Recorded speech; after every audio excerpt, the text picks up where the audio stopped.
Yes, as we have seen in various places, regulations turn out to be risk-based.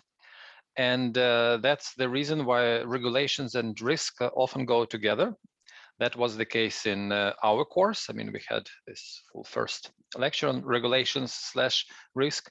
And you can also see it in other places when regulations and risk come together. In fact, come to think of it, I'm not sure what could be other things that the regulations could be based on. And since the current regulations are based on risk, I'm not sure if they will be really changed to be based on something different. So maybe it doesn't matter what else they could be based on. To me, being based on risk is fine. So yeah. Let's live with that. I'll correct, there is a typo. There shouldn't be an I here.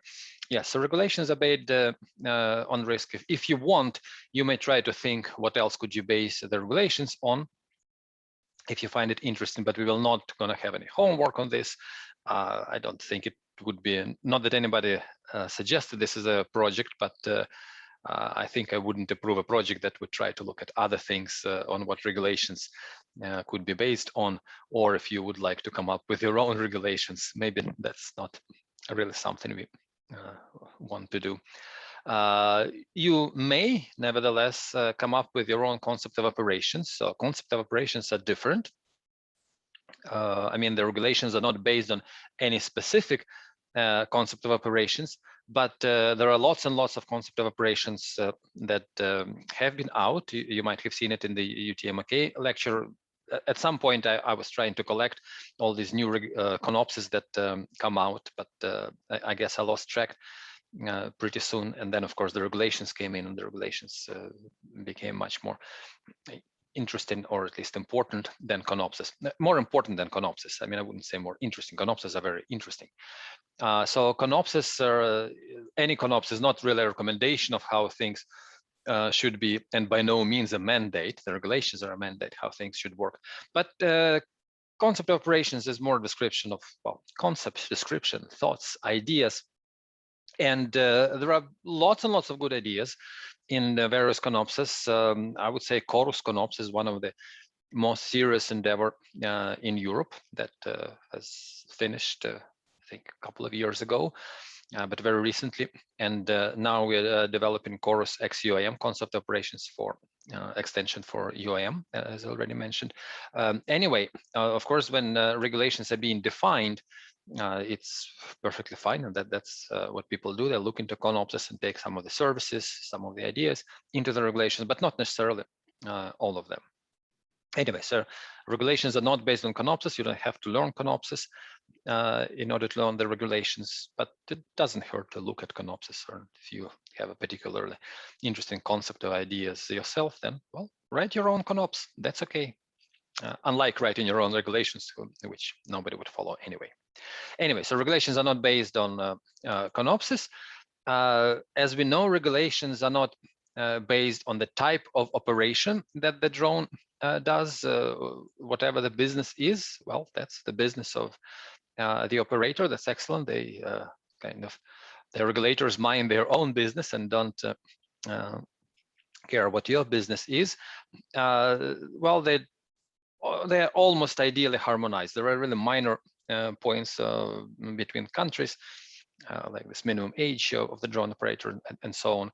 But at least in Europe, I mean, they're essentially the same. So EASA is the governing body, and moreover, you can get a scenario approved in one country and then approved operations cross-border or in another country. We don't go into those details, but they are in their regulations. So just to cite SORA again, so the methodology is aimed at evaluating, well, safety risk of any class, any size, any type of operation. Doesn't matter what you do, military, experimental, blah, blah. You still may do risk assessment according to SORA. So maybe to summarize, in order to have your operations approved, you have to prove that your risk is low. Nothing less, nothing more that you have to do. Just show that it's safe enough. Now the question is how you can prove that the risk is low. So you know that in order to get approved, you have to prove that the risk is low. And well, here in principle, you have different ways to do it. Of course, SORA is, well, kind of an industry standard. It's in the regulations, and of course all the derivatives like this predefined risk assessment standard scenarios, I mentioned them. So these are kind of simpler risk assessments than SORA itself and standard scenarios. It's just the standard scenarios that you can declare and do your operation. I hope you remember that table we had in one of the lectures. If not, you can see how the approval goes. You can also have the slight US certificate. Anyway, so something that is already in the regulations in SORA and it's a derivative, yes, you can use it and you can get your operations approved. Important, and that is distinction that we made a lot in the course, is that these are qualitative risk assessment methodologies. And of course, we also looked at quantitative risk assessment methodologies. And I'm saying, of course, because we kind of argued why it is important to maintain the equivalent level of safety measured in expected fatality rate, expected number of fatalities per hour of operations. There could be also other KPIs. So I haven't heard that there has been an operation approved just on quantitative risk assessment, but maybe it will be done in the future. Well, maybe by one of you. I don't know. They are not really so different, this qualitative and quantitative risk assessment. As we saw, they both separately look at the air risk and the ground risk. And there are ways in which at least our quantitative assessment, risk assessment tools complement SORA. I was mentioning the SCORA 6 UAM, very large demonstration in Sweden, where for doing SORA, LFE and other partners are using some of our at least ground risk tools. Well, we don't really have tools for air risk, since I was arguing that air risk is simple, and I will speak about it also today in this set of slides. Anyway, it feels that more interaction between qualitative and quantitative risk assessment methods is needed. If you remember the definition of U-Space services, it's a set of services, blah, blah, relying on digital services and automation. And of course, when you're speaking about digital and automation, you speak and think about computers, about something automated, something quantitative rather than qualitative, rather than something that you do with pen and paper that probably wouldn't count as a digital service and automation. And I mean, I'm not the only one saying that it would be nice to add some quantitative methods to SORA and see how they can be married and live together. I mean, Bubbles is one of the projects in CESAR. So I know there are lots and lots of abbreviations. I don't know if Bubbles is actually an abbreviation. They are speaking about these bubbles around drones, you know, how the two drones would each stay in its own bubble, and the bubbles should be intersecting, and so on. So unlike many other projects that usually have some expansion of the acronym or of initialization, where every letter stands for something, I'm not sure that Bubbles has that. Anyway, so CESAR is Single European Sky ATM Research joint undertaking. If you haven't seen it previously, maybe FTL students saw it in TNFL 01, and they may also see it in air traffic management in TNFL 10 that I will be teaching. Anyway, so single SES stands for Single European Sky. That's the initiative that we will have a harmonized and single European sky. A stands for ATM, air traffic management, mostly related to conventional aviation, although the latest editions of master plan for ATM does include drones, and R stands for research. So the CESAR is kind of the undertaking that embraces a lot of research done in Europe on ATM and also including drones. And ER means exploratory research wave number 4. There probably were several waves. Anyway, so one of the projects in this is our exploratory research wave 4, which is running currently. They have a deliverable, and they're proposing quantitative risk analysis, enrich or replace the qualitative SORA. And yeah, I mean, they don't have an answer. I don't have an answer. we try to enhance or enrich or add or merge it with Sora, well, or maybe replace Sora altogether. I don't know, and do the quantitative risk assessment instead of qualitative method. Anyway, they also say that yes, Sora methods, they will be the guideline, but again, you have to improve this qualitative methodology by adding some quantitative aspect to that, and so on. So this RWC is remain well clear. This is essentially they're trying to understand how far the drones should be from one another, this radius R that I was talking about in the slides and videos on UTM OK project. So yes, they're looking at well, in even more general details, not about bubbles, but in general, if you have really large disks, really large protected airspace zones, as you have also seen in UTM OK, and as you can imagine yourself, you will be having conflicts or loss of separation very often because large disks are flying around. But the loss of separation is not a big deal because with such a large distance between the drones, they can do local tactical detect and avoid and conflict resolution maneuvers. On the other hand, if you have really small radius, then of course the conflicts will be very infrequent or less frequent than when the disks are large. But if the drones are very close and you have a loss of separation, well, there will be much higher probability of a collision than if the distance is large. And there is a question how to balance these two, what's the optimal radius and so on. And of course, Bubbles is not the only project that looks into that, but there are others who are trying to understand what is this remain well clear, how it should be defined in terms of time or in terms of distance. Again, these are questions not new to aviation industry. There are standards for the aircraft now. We're trying to understand these also for drones. Anyway, that's not the reason I was bringing up bubbles. I was bringing up bubbles as one of these suggestions that, yeah, quantitative risk assessment should somehow go into the SORA or whatever the qualitative methodology that stays there. There are also other things.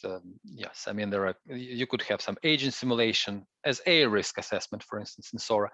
Again, agent simulation, agent-based models are quantitative methods, and well, they say integrating, not replacing. So again, without any details, at least not that I know, there are voices that say that we are qualitative assessment is good because anybody can do it, but it shouldn't be the final word, and there are drawbacks. And well, I mean, these are things that I would like to look at in some details in this lecture, speaking about drawbacks of both qualitative and quantitative risk assessment methods. Hopefully in the previous lectures, I gave good credit to both kinds of methods and showed why they are good. And yeah, now let's take a critical look. But again, the disclaimer that I've been doing everywhere is that any method, qualitative or quantitative, is much better than no method. Any regulation is much better than no regulation. Well, let's look at them and try to improve, or at least understand where they are not ideal. So when it comes to air risk, from the quantitative point of view, as I was showing in particular in my slides, but you can also find it in other places, well, the situation is really black and white, 0 and 1. You may go through some airspace, you shouldn't go through some other airspace because there is the risk of collision is too high. So it's really rather the question of airspace availability than understanding the nitty-gritty landscape of where the risk is low, medium, large, and so on. It's really yes or no, available airspace, not available. And in SORA, well, you've seen that air risk is quite complex. I didn't assign a homework, or I didn't really force you to look at the air risk in SORA. One reason is that, again, in my opinion, it's too complex. If you want, you may look at it. I mean, there is a simple tree where you're trying to understand in what kind of airspace you are, and you're answering simple questions like yes or no, and then you arriving in the air risk, initial air risk class from A to D. So it's not super complex, and then there are all these also and other things. But anyway, again, I'm underlining that this is my opinion, that in general, if somebody is flying something, be it a remote pilot or pilot on board, like general aviation or a balloon or something, well, people are generally aware that they are flying things and that there could be risk of collision. That's different from people on the ground. People on the ground are uninvolved and they don't know that somebody else is operating the drone. I'm not sure how bad it is to be surprised versus being unsurprised when you're hit by the drone. But anyway, in the air, at least you understand there may be other flying things, birds, well, drones and others, who may or may not follow the regulations, who may or may not have the ability to follow the regulations. I mean, they, if it is a big airplane flying at high speed, or even if it's not super high, you know, on the approach closer to the ground, yeah, 160 knots, it just may not be able to maneuver and avoid the drone. But still, I mean, both the aircraft and the drone pilots hopefully understand that there are other things. And in fact, in the first edition of SORA, the air risk was quite simple. And somehow in the later edition of SORA, as you may have seen from, may have heard in the video, in the SORA, they said, well, that there were discussions, and of course, aviation professionals had a lot to say about the air risk. I mean, they've been working with it for their whole life. Well, they have added lots and lots of things to air risk in SORA 2.0, the current one. Well, we'll see what happens when or if there is SORA 3.0 and further on. But ground risk, it kind of remains simple. And one reason maybe for why it is simple is because it is a new kind of risk. In the aviation, didn't really care about the debris falling from the sky on the ground, even if hurting people, because it's a catastrophic event already for the first parties who are on board. So again, my feeling is that the ground risk is overly simple, but while it is simple, I was happy to announce, to assign as a homework problem and have you look at least in the initial ground risk, and then the residual risk is not too hard. I mean, intrinsic, this initial is intrinsic, ground risk, whatever the name is. And as we saw, hopefully I argued, the population density is important for the ground risk, but I wasn't able to really find the definition of populated area. So as far as I could see, I mean, I did read through all the regulations, but maybe I missed it. That there is not even a definition of what is populated area, unpopulated area. And if you remember, when determining the intrinsic ground risk in SORA, well, we have these columns corresponding to your vehicle, and then rows corresponding to types of operations, VLOS, BVLS, or populated, unpopulated, and so on, areas. But what is populated? What is unpopulated? I don't think that SORA specifies that. And that's why, at least in our research, we focus more on ground risk, which is, yes, it's a novel topic, needs a lot of attention, and in particular, this really fine-grained understanding of where you want to fly, where you shouldn't fly, in terms of population density. Okay, so still continuing with the air risk, but of course also touching on the ground risk. If you look at SORA, it only looks at the collision with manned aircraft, but not with other drones. Okay, and yes, returning back to this radius of separation between the drones, when two drones are in conflict or when the loss of separation is there. Again, I didn't see the specification of this radius value or whatever, or remain well clear, maybe specified. Okay, if it's not in terms of radius, maybe it would be in terms of time or other types of performance. So yes, I didn't see any specific values, neither for separation between unmanned and manned, neither for separation, nor for separation between unmanned and unmanned, and so on. And that was one of the reasons that we continue to work with the whole range of these separation radius R to understand what can happen for various separation standards. I've seen also many other works who do simulations with different radii and trying to understand how safe the operations are, how well the drones can follow their paths, stay within this bubble, and so on and so forth. Anyway, a lot of work is still needed to understand what's going on for the range of R, and that's what was kind of the motivation for our work in UTM OK project. Of course, we did it even before the regulations came in, but well, before the regulations also, there were no values for the separation between the drones, and as far as I see, they're still not there. But yeah, if I missed it, and you know the separation radius, and you know how SORA or regulations define population areas, please let me know. That would be interesting to know. Further things in SORA, again, so this is this intrinsic ground risk table that you have hopefully worked with during the homework, or if not, you will have to. It's on the practice exam. I may include it into the actual exam. So it, yeah, it tells you what is the value for this intrinsic ground risk based on the dimensions of the drone and its energy.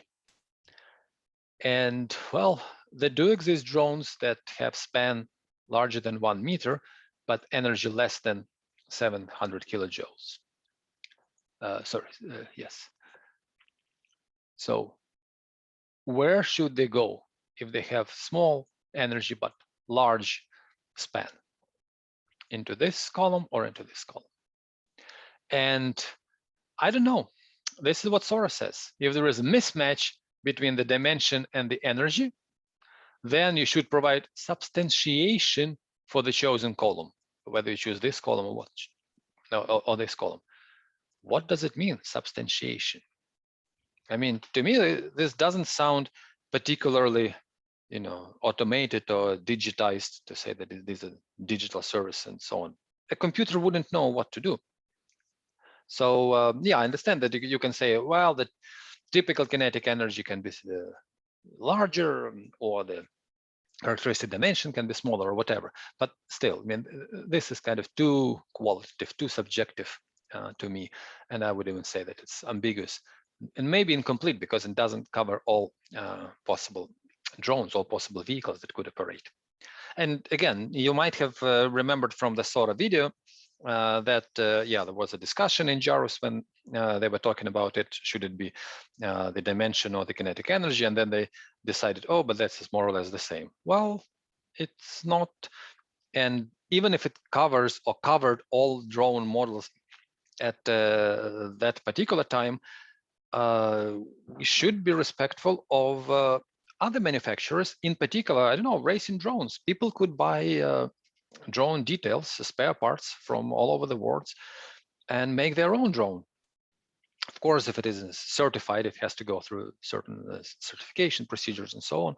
But nevertheless, there could appear drones that do not fit into any of these columns directly. And then, well, I would have to provide substantiation. What is substantiation? How do you bargain with the regulator? I'm not sure. Again, if you have the answer, let me know. Maybe it will appear later. Another thing, another criticism of SORA, and well, this time it doesn't come from me. For a change, it comes from this chorus, so the concept of operations for European U-space. So again, that's one of the CESAR projects, as I mentioned, the one that came up with the concept of operations. So in one of the places, they speak about air risk class, and what they're specifically referring is these columns for, well, the SAIL is assurance integrity level determination, which is the kind of final outcome of SORA. So if you have certain air risk class, okay, residual air risk class, so it's not the initial or whatever intrinsic air risk class, after you have applied all the mitigations, well, you understand that, yeah, you have air risk class C, or maybe things are so bad, your airspace is so bad, so dense, and your mitigations are not good, so on, that your air risk class is D. And then you realize by looking at this column that no matter what you do with your ground risk, so, your intrinsic ground risk could have been large, and then you could have applied lots and lots of mitigations, and your final ground risk could be low. It could be 2. Well, still, your final answer, your SAIL, specific insurance integrity level, anyway, the final answer from SORA will be 6. That's pretty high. So whether your ground risk is high, the final ground risk category is 7, you get SAIL 6, or you do lots and lots of mitigations and really improve your drone or your operations or your surroundings in terms of the ground risk, and you have reduced the ground risk from 7 all the way down to 1, well, still, your final answer doesn't change. And more or less similar things happen in if you have air risk C. Well, again, you can go from 6 to 5 and even to 4, but still, even with 4, it covers the whole range of final ground risk from 5 to 2. Again, so to emphasize, this is the final ground risk. That's also residual air risk. And final ground risk is after you have applied all your mitigations. So what they say is that, yeah, I mean, they say that there is little motivation for an operator to reduce the ground risk. Well, I would say it's really kind of a discouragement. I mean, why would you, as a business, work with reducing the ground risk if it doesn't help you? So yeah, again, a little thing to criticize SORA maybe. Yeah, of course, if you have very high final ground risk, if it's larger than 7, then you have to go into certified category. But still, for the specific operations, yeah, it doesn't take into account a few things. Another thing, which, well, we could see from our own tools for ground risk. So these are the, well, this is the picture from our ground risk tool with which you might have played. I have the link to it from the slides, and I also spoke about it, and it's also on the web page. So yeah, again, as usual, this heat map is the population density in North Shopping. Well, that's how our town is, right? I mean, that's what the population density is. Maybe Lindo is here. Anyway, so here are 2 points and several paths between them. Actually, there are like 8 paths, but many of them are pretty close to each other, so you only maybe see like 4 or 5. And here is this graph that I was showing a lot in the quantitative ground risk assessment lecture that shows the length of the path versus the EFR versus the risk. And this, again, this is the Pareto frontier. So all these paths. So this one, the blue guy, which is very long, but has very low risk because it goes over unpopulated areas, and many others, including the one which goes direct. Well, I guess these purple guys, whatever, you can probably hardly see it, especially now with all my annotations. Now let me remove them.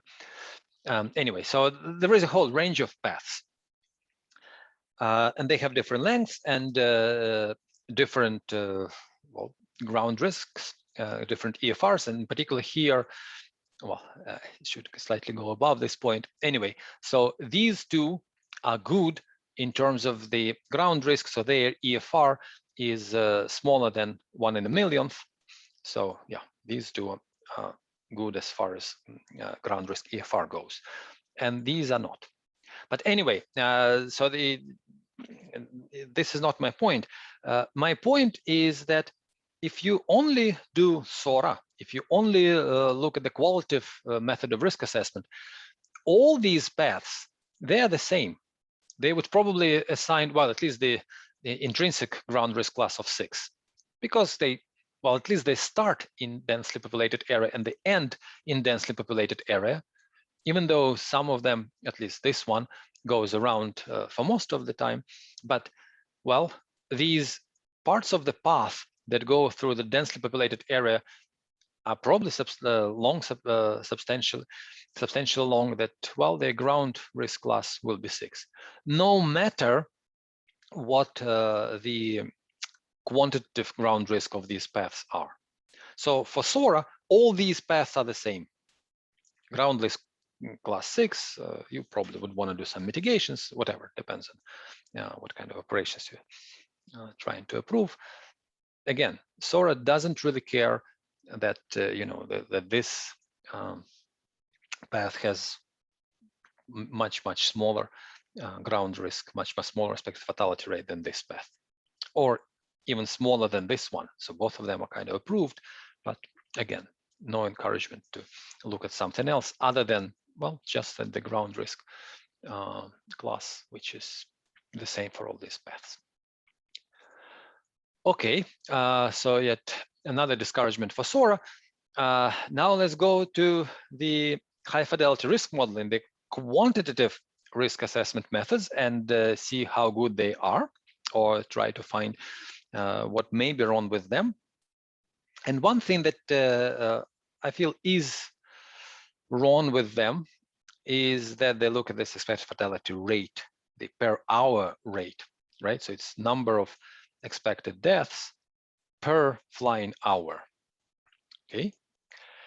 And here is an example. Well, it is artificial, unlike the one on the previous slide.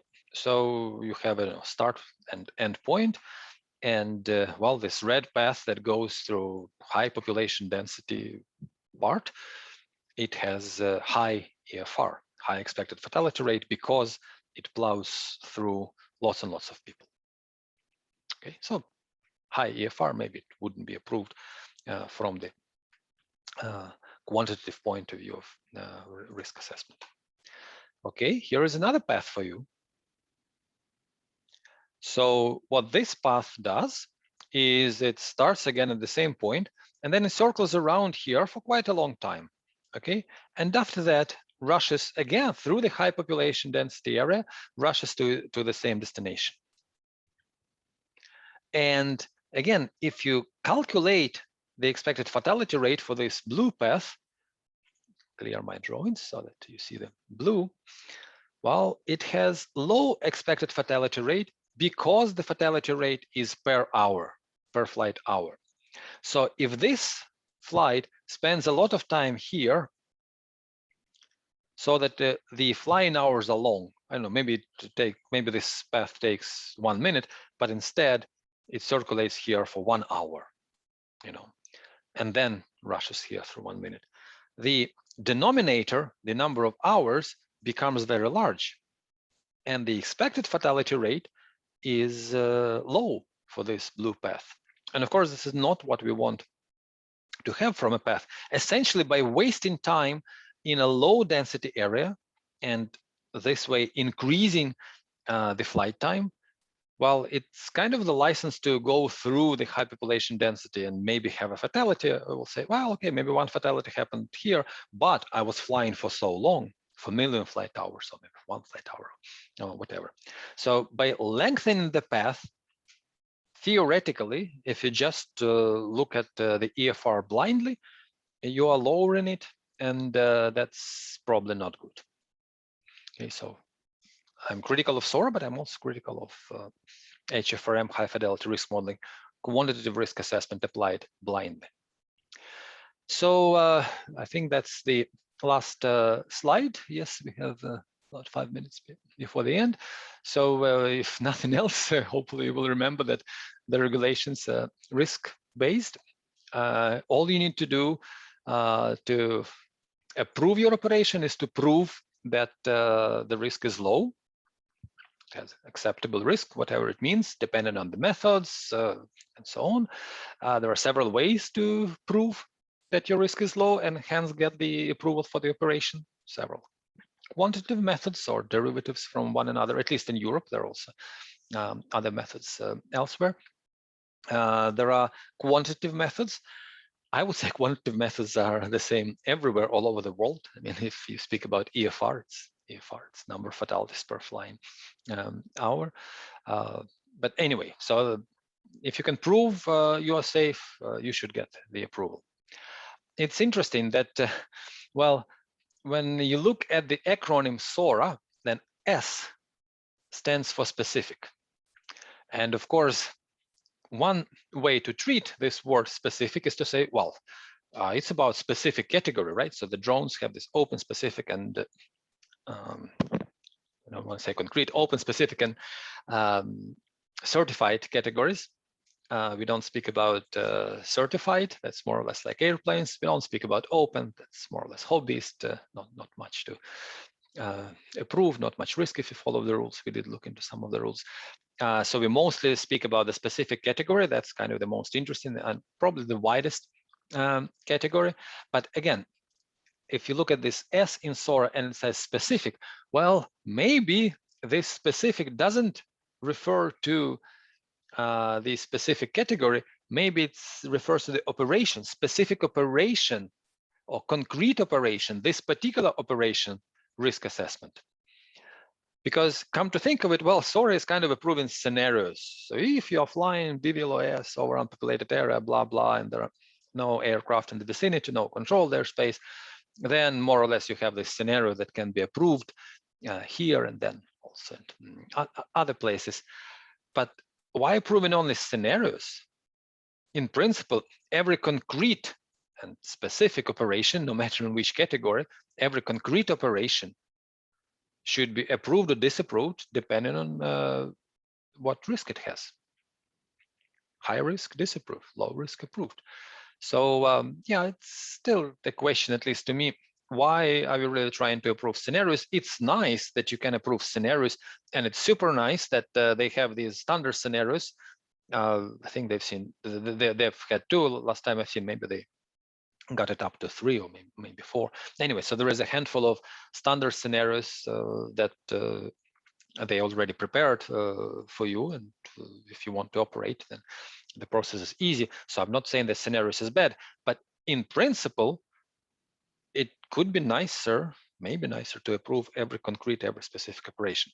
And I'm not sure what the specific operation risk assessment creators, the JARUS, maybe they also had this feeling. In fact, what I did find in SORA, that it says that it's particularly suited, but not limited to specific operations.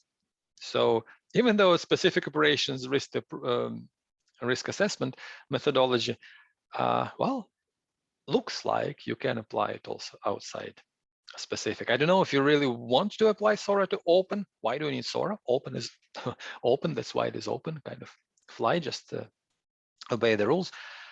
I haven't heard that certified operations were approved based to SORA, but from this particular quote, it seems that you in principle may do it also for other categories, but that's where my knowledge ends, and that's also where we are ending the slides. Just to say that yes, I suspect there will be, I bet there will be new versions of SORA.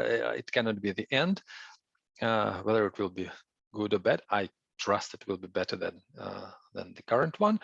There are also other methodologies. So Eurocontrol developed a more holistic Medusa risk assessment methodology, taking into account more things, as we discussed also in this set of slides.